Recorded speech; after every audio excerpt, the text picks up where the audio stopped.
અરવલ્લી જિલ્લાના પ્રભારી મંત્રી શ્રી રમણભાઈ સોલંકી અને ધવલસિંહ ઝાલા દ્વારા કાર્યક્રમ કરવામાં આવ્યો.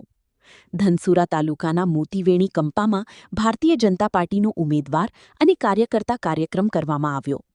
મહેમાનોનું ફુલહાર અને ભગવાન શ્રીરામ અયોધ્યા મંદિરની ફીમ એસસી મોરચાના પ્રમુખ પિયુષભાઈ દ્વારા સ્વાગત કરવામાં આવ્યું.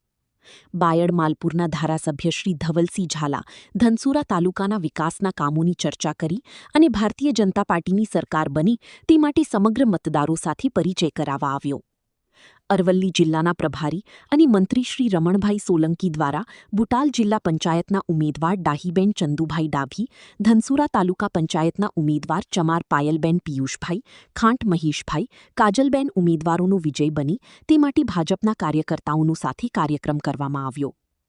અરવલ્લી જિલ્લાના સંગઠનના મહામંત્રી કેતનભાઈ બ્રહ્મભટ્ટ, અનિલભાઈ પટેલ, ધનસુરાના સંગઠન પ્રમુખ કૌશિકભાઈ પટેલ, સંગઠનના મહામંત્રી રતનશીભાઈ, અતુલભાઈ બ્રહ્મભટ્ટ, ધનસુરા તાલુકા અનુસૂચિત જાતિ મોરચાના પ્રમુખ પિયુષભાઈ, જેઠાભાઈ ચમાર, પટેલ મોન્ટુભાઈ, પટેલ મહેશભાઈ અને મોટી સંખ્યામાં ભાજપના કાર્યકર્તાઓ હાજર રહ્યા.